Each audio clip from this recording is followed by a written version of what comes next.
welcome back, gang. I know it's been a second. We're here for Day of the Dead edition of I make whatever the hell I want to. We're gonna try a little bit of a different format. Today I figured we'd talk about an entity so powerful, so beyond human comprehension that it need no naming, no mentioning. A thing that I just love in the deepest of my core. More than anything else. We're gonna talk about Resident Evil 4. And guess what? That's right. I love it more than anything else. Stop where you're at, everybody. This is the peak human physique right here, okay? Right here, that's peak human physique. Alright? That's all you need to know. If you want to catch whatever person you want to, you'll need to look like that, okay? So Resident Evil 4 was a game released in 2005 by a company named Capcom. Some would say that the game was kind of revered as like almost futuristic at the point. Everything about it was really revolutionary for its time, especially with a franchise that had previously been stuck in fixed camera angles and moved to the 3D realm. It was also received very well because of its dumb humor and 80s B-movie schlock. What are we gonna do, Leon? Hate to say it, but we're sandwiched all right. Hasta luego. Since you're here, why don't I introduce you to it? It should keep you busy. Can't remember the name, huh? A senior moment, perhaps.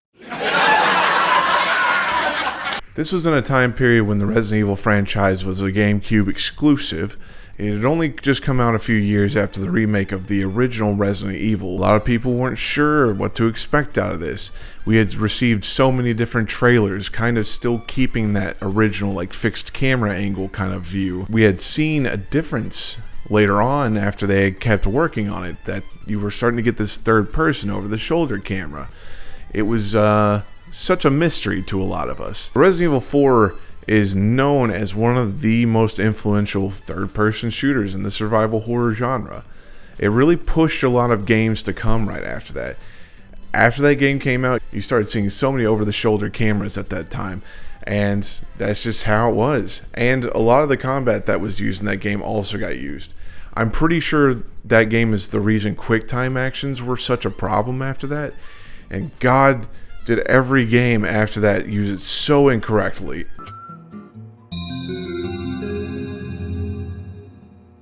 Did you see that, Zach? Clear as a crisp spring morning. F.K. in the coffee. If you're not so familiar with this game, basically the premise of it is Leon S. Kennedy, the protagonist from Resident Evil 2, who survived Raccoon City, has become an agent, and he has been sent overseas to Spain to find the president's daughter, who has been kidnapped. While there, he stumbles across a house that has a single man in it, and he goes in and asks where the president's daughter is, to which the house owner says something to him, and then proceeds to swing an axe, and in true American style, Leon guns him down in his own house, thus prompting a whole wave of villagers attacking. But, you see, also in true American fashion, Leon is suddenly absolved because guess what? The villagers have been infected with a plague virus, literally called Las Plagas. Sorry for my butchering. It's a parasitic virus that has taken over the host, and sometimes will cause a larger form of that parasite to burst out of the character's head, or it might be something that attaches onto their back in the remake, or it might be used to create abominations beyond human comprehension, something that would terrify me so much for the next several years after playing this game that I had to get my dad to come beat the game for me. He then goes onto a castle, and then he goes, along the way he meets a man named Luis Serra, and he's a very mysterious man. I don't want to get too much into spoilers because you should have played an almost 20-year-old game by this point, but you know, it's still there, and they had the remake, so I don't want to ruin too much. But we find out at some point in this game that the whole plague is controlled by one man named Osmond Sadler. Not him. Him. That's right. Controlled all by this one guy. In attempts to take over the world, the reason he stole the president's daughter is to infect her, to send her back to America, to begin spreading the plague to everyone else. And that's just a quick synopsis. That doesn't even really scratch the surface of what we're going to talk about, but that's just the starting place for this whole thing. And in sometime shortly after Christmas in 2005, we received this masterpiece of a game, and the rest is history.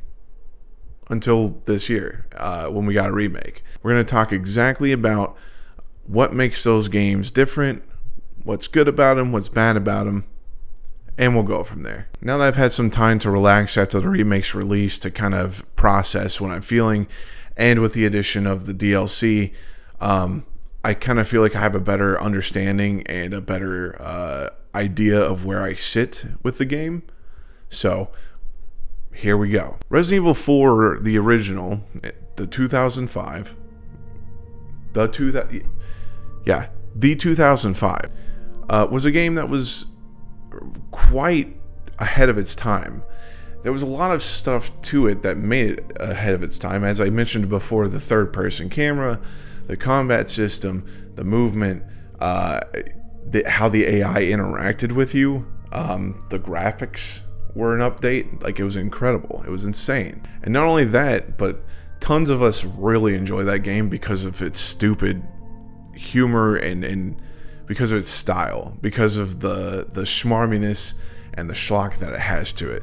First of all, let's talk about the graphics, because that's really what's more important than anything else.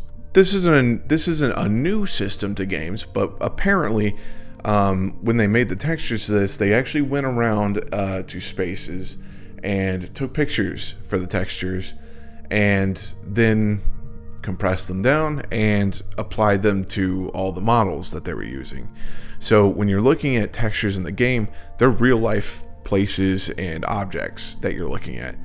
Now, this has been used since Doom era. That's how they did most of the texturing in that game too. But at this point, Resident Evil was jumping from, again, pre-rendered backgrounds to a full 3D space.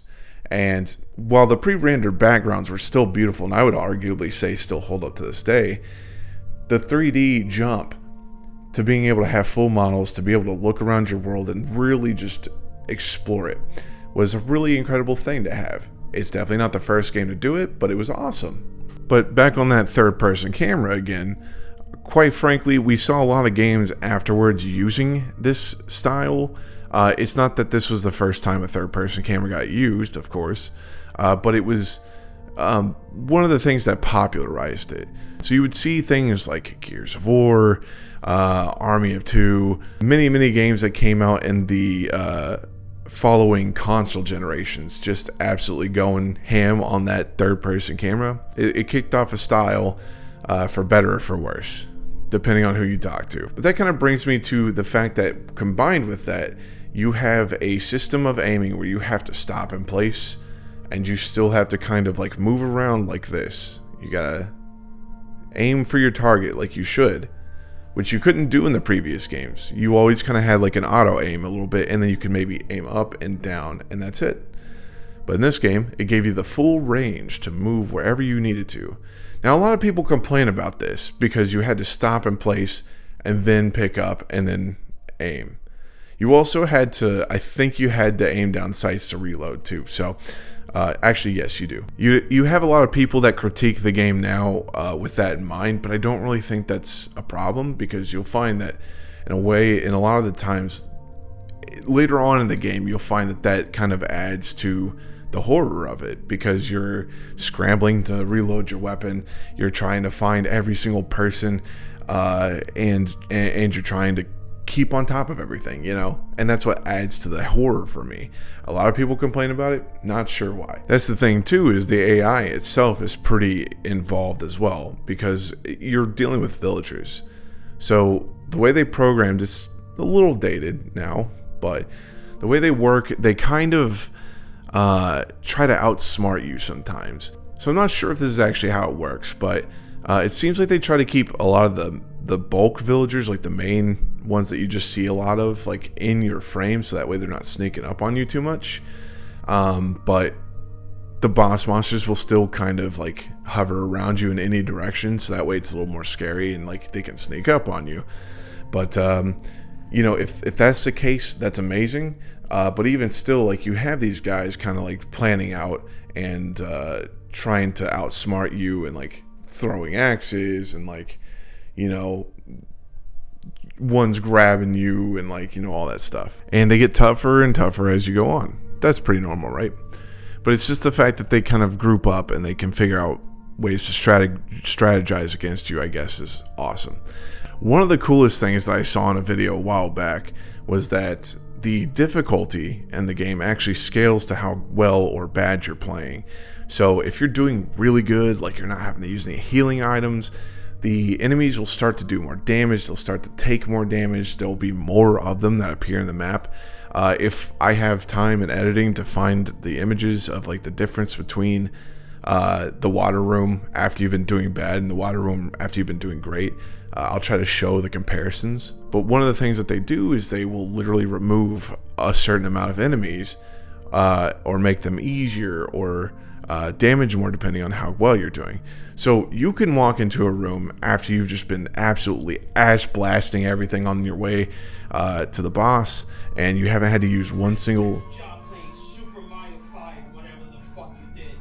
thing. You haven't had to use one single health item, and you're just doing so good. Like, you're just beating everyone's ass. All of a sudden you'll be faced with a room full of people who are just on you, trying to give you the business. Then you can have runs where you're just getting absolutely shit on and you're not doing good at all, and you've used every health item that you have, and then all of a sudden the rooms are starting to get a little easier. It's kind of an intuitive way to handle that because they don't usually do that in games. Usually you just get difficulty levels and they always kind of consistently stay that level. Now this game definitely has difficulty levels, but the thing is like, that just means that like they still stay within a certain range on that difficulty. So if you're playing professional, they're still going to beat the shit out of you. But if you're playing on normal, you're going to have like a fair shot. Like, it's going to be pretty balanced. And it might get tougher as it needs to, but it won't get like so ridiculously tough that you won't be able to beat the game. Like, you'll be fine. You might die once or twice, but you'll be alright. Remember that. You might die once or twice, but you'll be alright. We're going to get through this. So one of my favorite things is the weapon system in this game. Not only do you have a plethora of weapons to pick from, Jesus, I can list them all off right now. You start off with the Silver Ghost, you get the Red 9 later on, that's a fan favorite. You can get the TMP, you can get the riot gun, the striker. Whatever you do, if you're on your first playthrough of the game, don't buy the mine thrower. I know what you're thinking. I can see you right there. I see you right now. I see you thinking about buying that thing because it sounds cool and dope as fuck. It sucks. It's terrible. It sucks. You don't get enough ammunition for it, and it doesn't do enough damage. Don't do it. The game even rewards you after you've met certain requirements with a Thompson that's called the Chicago typewriter, an infinite rocket launcher, which is kind of busted. They're both busted because they do a lot of damage. But that's the point. Like, it's supposed to give you items that are there to make you feel invincible after you've met certain challenges and requirements. One of my favorites is the hand cannon. You have to do a lot of stuff. You have to beat the mercenaries thing with all 4 stars on all characters or whatever. It's a really hard task to do, but when you get it, it's very rewarding to use, and it's so powerful, and it's awesome. And as you move on from there, you get to do this other cool thing called upgrading. What a concept. So let's say you got the Red 9. Yeah, it's cool. You're doing like 1.5 damage on it or something, and your reload speed is like dog shit slow. And then you're like, damn, man, wish I knew how to fucking just move my hands faster. Fear not, friend. You can go to the merchant our best boy merchant. I should talk more about him, but I don't know if I need to. You go to your best bud, what are you buying? Alright? And you give him the red 9. You're like, hey, I need to update my reload speed. Also, my damage output fucking sucks. Well, he's like, what are you buying? And then you hand him some money, and then just like magic, your hands work a little faster and you blow people away. And it's great. You get to hear that satisfying little pop every time you blow someone. Like, you get to hear that satisfying little, like when you shoot someone when you don't shoot someone in a specific place. I don't know if I can say that on here. Theoretically speaking, you can sort of change the way that you play the game every time that you play the game by picking a different weapon loadout. You can upgrade them differently. You can go a different way about it every time. If you want to, you can just walk through with an infinite Chicago typewriter and just shit on everyone. Which brings me to one of my favorite aspects of this game, the schlock. Yes, that's right. You might have guessed it, but if you played this game before, one of my favorite things is that it's stupid. It's so stupid. Look, man, like when you got a main character that's just so confident in himself that he's like walking around and he's got this like boss in his face that's like, I'm going to send my right hand after you. And he's like, cringe, dude. Your right hand comes off. My life is complete with things like that. When he goes into the village and all the people are mesmerized by the bell after you've just fought waves of people, and he's just standing around like watching everyone leave, and then he stands there for a second. Say the line, Bart! Where's everyone going? Bingo? Where'd everybody go? Bingo? It's the fucking tops, okay? The game bucks. You don't even understand. Luis Serra is also a very beautiful godsend. I don't know how to go into too much with him because he doesn't have a lot of cutscenes, and when he's there, you don't really know much about him. All you know is you kind of bond with him over like this moment where you're in a house and you're still fighting off waves of the villagers, and you're just kind of like, you know what? I hate you, but we're gonna team up, okay? Like, you and I, we're gonna get through this. And then something bad happens. I want to talk about the monster design in this game for a second, because I wanted to make sure that I didn't skip over this bit, right? The monster design. Mwah, mwah, mwah, mwah. Chef's kiss, chef's kiss, chef's kiss. Lightning bolt, lightning bolt, lightning bolt. Alright, look, dude. I'm telling you, the design, incredible. Okay? Yeah, you got your classic villager. I mean, they just look like a normal human being. You don't gotta do too much with that. Right? But the little things shooting out of their heads, beautiful. Absolutely beautiful. One of my favorite designs is the supposed right hand that Salazar sends after you at some point. It's this just large dude with like this creepy face and long fingers, and you're supposed to like kick over like a CO2 tank to freeze him, and he takes an ungodly amount of ammo to kill, but you get a nice reward from it that will help you complete something else that will give you a bunch of money. Completionist, I think so. He just looks cool. Like, I'm sure I have a picture up here for you. I would have sex with that as long as he treated me kindly, though. He's got to be a little soft, okay? Because the nails look a little scary. But that's kind of why we like it. The ones that I dread the most every time I play these games, ones that actually made me stop playing the game because it was too scary when I was a kid. The Regenerators, Iron Maiden. Beautiful. Beautiful fucking idea. Very simplistic in design. Take a look at them. Very simplistic. But what really gets me is that sound of them just sitting off in the corner. I hated that. And also just that idea that like for the first couple ones you run into, you don't have any way to like really clearly fight them. Like you can shoot them and then they like kind of like do this wiggle move and they regenerate and they just keep walking at you. And that shit's terrifying. Until you find something that will help you take care of those guys real easy, no problem. But even still, they're kind of scary because you're like frantically trying to hit what you need to, and you just can't do it. Sometimes you just keep missing, and then they're like, you accidentally hit the leg, and then they like fall over, and they're still crawling at you really fast. Like, it's terrifying. I love them. There's so many different monster designs in there that are gross and beautiful at the same time.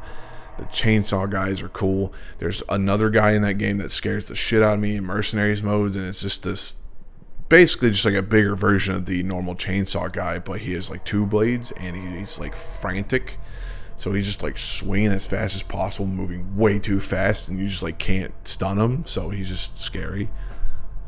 You can stun him, but it just takes a while, and most of the times like you just don't stun him fast enough. But yeah, I mean, that's just like the quick little rundown of Resident Evil 4, the original. This game has a lot of nostalgia factor for me. Don't get me wrong. It's literally one of my top played games, bar none. Right next to Time Splitters 2 and Guitar Hero. Yeah, I know, it's quite a lineup, huh? But it's a classic in a lot of people's minds, you know?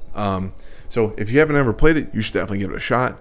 I don't think it's going for too much. The fan-made HD mod pack. What it does is so basically what happened is a fan went out and retook all those pictures for every one of those textures, and he re-imported it, and the game looks fantastic with it. It's so beautiful. You should give it a shot. Alright, on to the next part. So before we move on, I just want to talk about Separate Ways real quick, real briefly. I almost forgot to talk about it. It's a very small thing. It's like a side quest thing where you're playing as the character Ada Wong, and you're seeing what she was doing in the background. In the original one, because it wasn't included, I don't know if it's because it wasn't included with the GameCube game originally, or if they, like, it just wasn't well written. It just doesn't make a whole lot of sense. I mean, it's fine. It's fun. It's considerably less memorable to me than the one that was made for the remake, which we'll get to later. But I just felt like bringing that up because, like, it's like a little, like, 5-chapter thing where you're, like, seeing what she did to help Leon out, and then also to continue her mission to find the sample, which gets changed to the Ember later on in the next game, in the remake, and it's just a little vial with like a sample of the virus, basically. Now we're going to talk about RE4R, also RE4R, as in Resident Evil 4 Remake. I'm sure you could have figured that out. Is hilarious to me because when you just call it RE4R, it looks like it says rear. I just thought you should know that.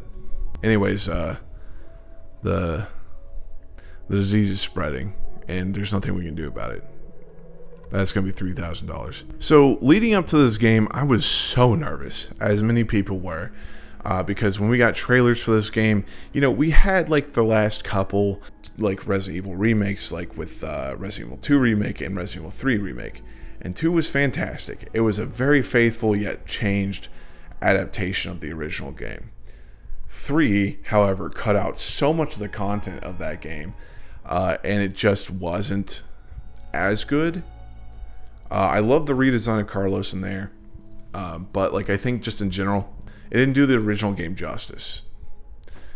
So we were all a little worried how that was going to look for this one. Naturally.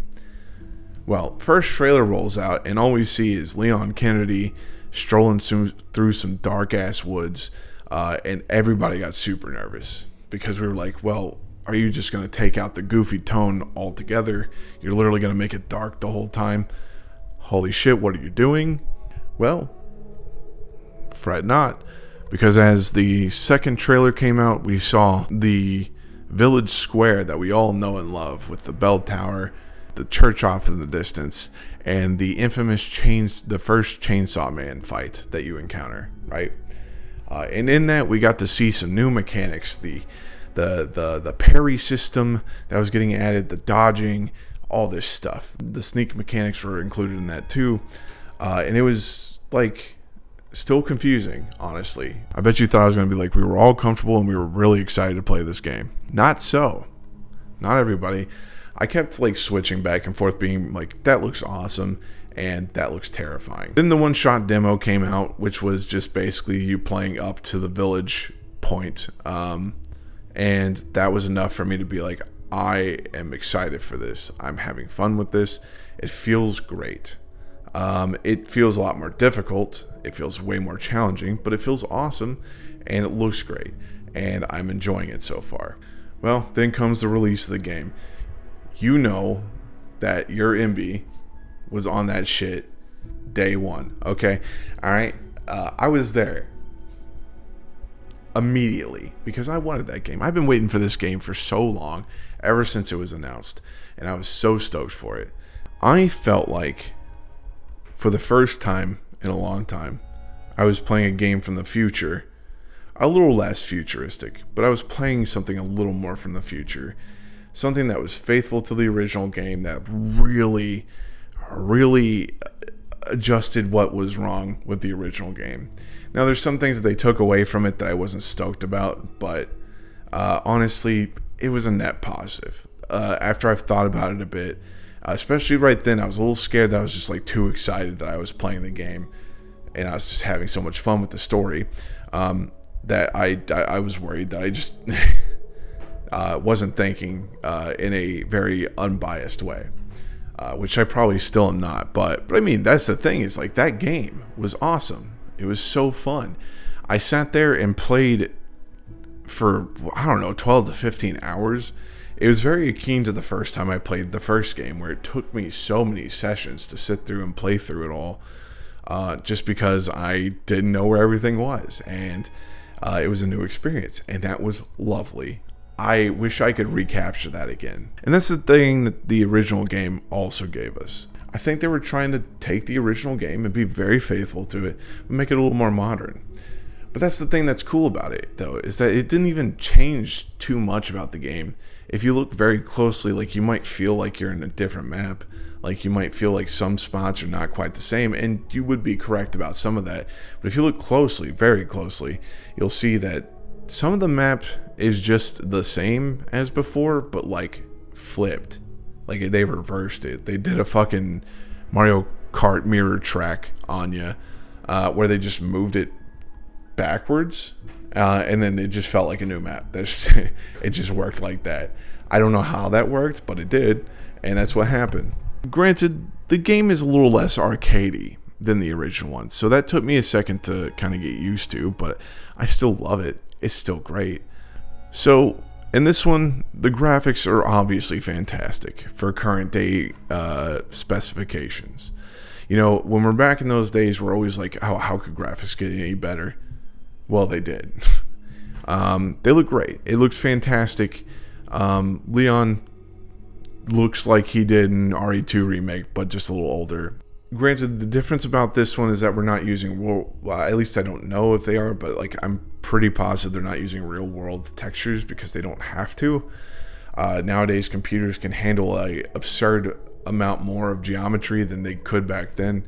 So now you can just model everything out fully, and you don't necessarily have to use textures in the same way that we did back then. But that's the thing, is the redesign of the villagers, the redesign of the chainsaw man, all of the bosses, they look so good in this game. What the fuck is going on here? The voice acting picks almost perfect.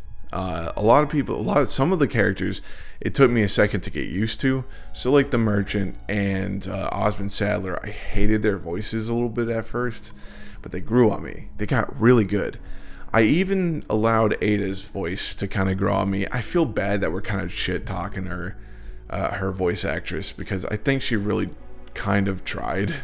It's just a difference between real acting and voice acting. It's just two different games. It almost just feels like they didn't give her direction, or maybe that she just didn't understand the difference of. It could have been a number of things. It could have been a number of things that went wrong with that, but I mean, Leon's voice actor is still the same guy from the second one, but he like adapted like a more gravelly, like a little bit more gruff to his voice, because Leon's older and more toughened now. Ashley's voice is fantastic. The merchant's voice, it's a different guy. He has more lines, but he still sounds great. One of the things I was terrified about when the trailers were coming out for this game was, are they going to remove the schlockiness, right? You don't need to worry. They did remove some things. They did remove some dumb moments in that game that I kind of miss. Namely, the giant suspended maze that you have to go through. Although, I don't know if that was super necessary, though, is the thing. Is like, did we really need that? Missing a handful of things, but not too much. Like, they kept a lot of the main stuff in the main story, and they later on, like, added the other stuff that was missing from the story originally to the Separate Ways campaign. So the one where you're playing Ada and what she's doing in the background, any of the dumb stuff you missed from the original game in this game is just in that part. Mostly, not all of it, but most of it is. Yes. Spoiler alert. Yes, the dumb laser grid is in there. We still get the chance to see Leon sit in the chair and do the thing where he's like, I don't have time for this, okay?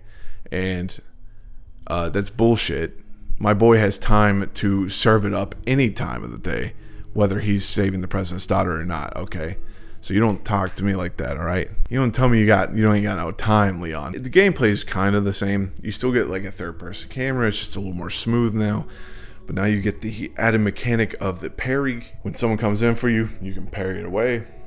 And sometimes you get special parries too, where like it's like a special cutscene. So like, you know, if a chainsaw person's coming in, you can block the entire fucking chainsaw with one tiny little knife. And it's beautiful. It's still got dumb anime shit in it. I love it. That is Solid Snake jumping off a rocket and deflecting it back at Liquid Snake levels of bullshit, okay? You can stealth. Not full. You can't fully stealth, but like you can stealth certain sections and you can get rid of a couple enemies. It's pretty neat. It's great.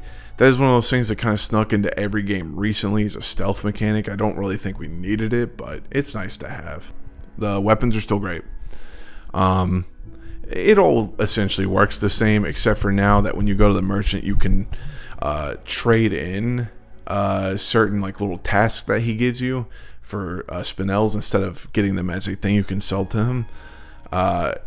You'll use the spinels to like trade in like for like treasure maps or like diamonds or namely the upgrade tickets for your guns. So when you reach the point where you get to the exclusive upgrade, you don't buy them anymore, or you can buy them, but you can also spend a upgrade ticket, and that's where it kind of differs. One thing we didn't talk about with the original game is the shooting gallery, which is amazing. A much better improvement in this game because the shooting gallery in the original game was very boring. There's some questions on the lore of the merchant kind of coming through in the shooting gallery because they talk about how he might have been a pirate, which wasn't really discussed in the original game, and that's how the theme goes here in the shooting range, and you get little trinkets that help you out through your course as you do better and better, and you donate your tokens to the little machine. You get a little gachapon in there. You get a little fucking rinky-dink Ada Wong. You can get a little tiny, Luis, little tiny Dr. Salvador. It's one of the cutest moments in the game when you're like, you've just saved Ashley, you stop in there, and you're just doing a little target practice and she's just cheering you on. Or when you're in there with Luis for a second, like he's cheering you on, like he's like, hey, you're not a bad shot, like you're doing pretty good. Get over here, give me a kiss. Also in the shooting range, when you get the bonus round, ooh, that song coming in.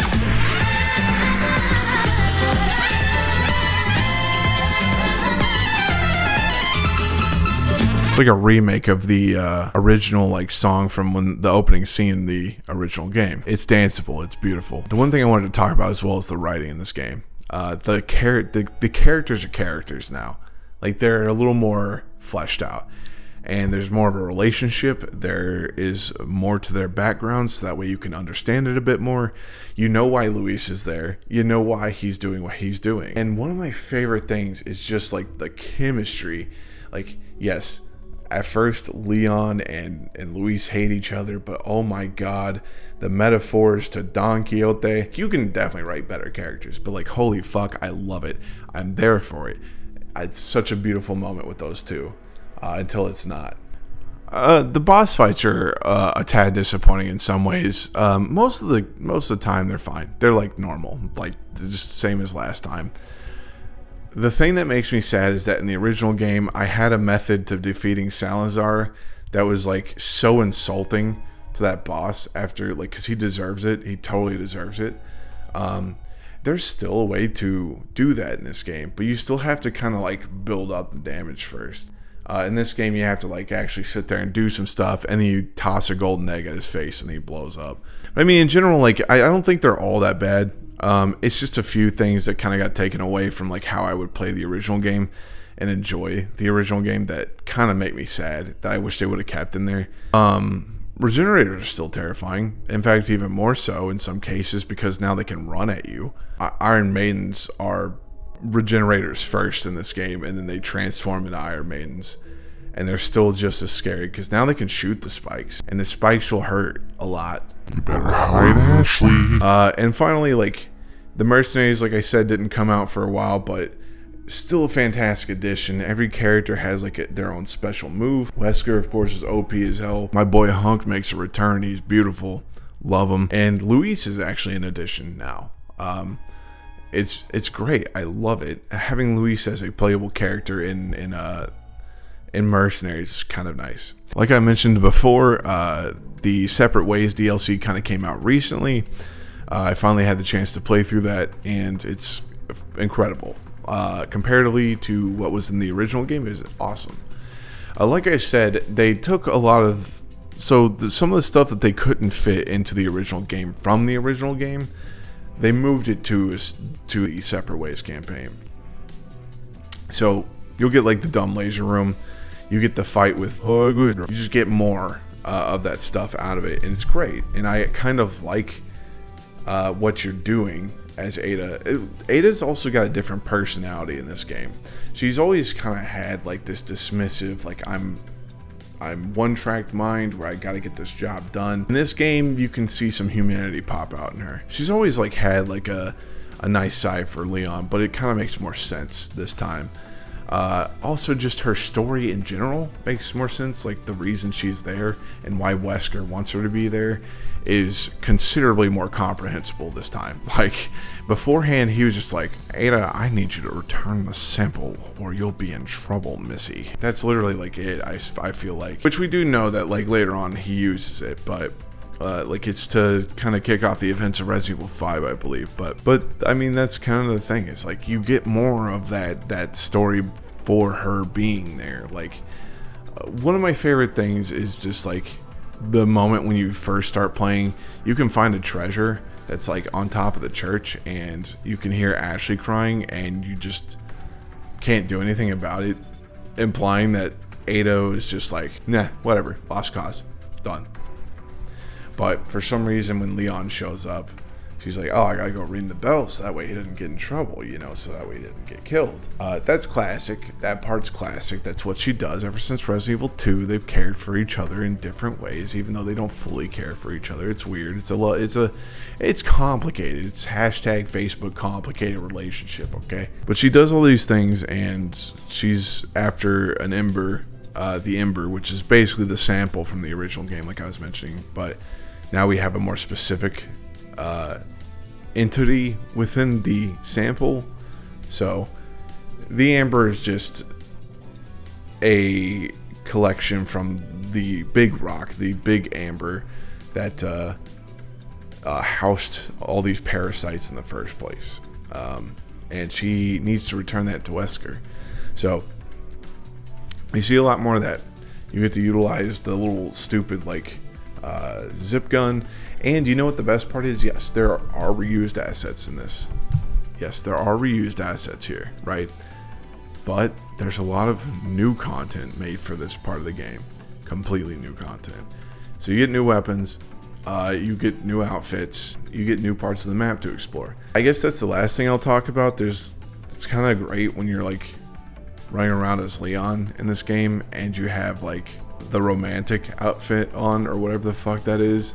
Or like the Devil May Cry one, like the clearly Devil May Cry outfit where it's like stupidly edgy. But yeah, I mean, that's pretty much it. Like when it comes down to those two games, like, yeah, I mean, like you could say like one's more superior to the other. I think that honestly they kind of stand out individually in their own ways.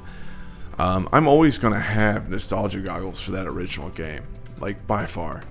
The dumb lines with Jack Krauser, Luis, like all this stuff in the original game was so stupid, and I genuinely can't praise that level of writing enough. The original game kind of modernized that, and it kind of realized where that schlock was and tried to make it a little more, reasonable, but still while keeping that dumb schlock in there, keeping the dumb lines in there.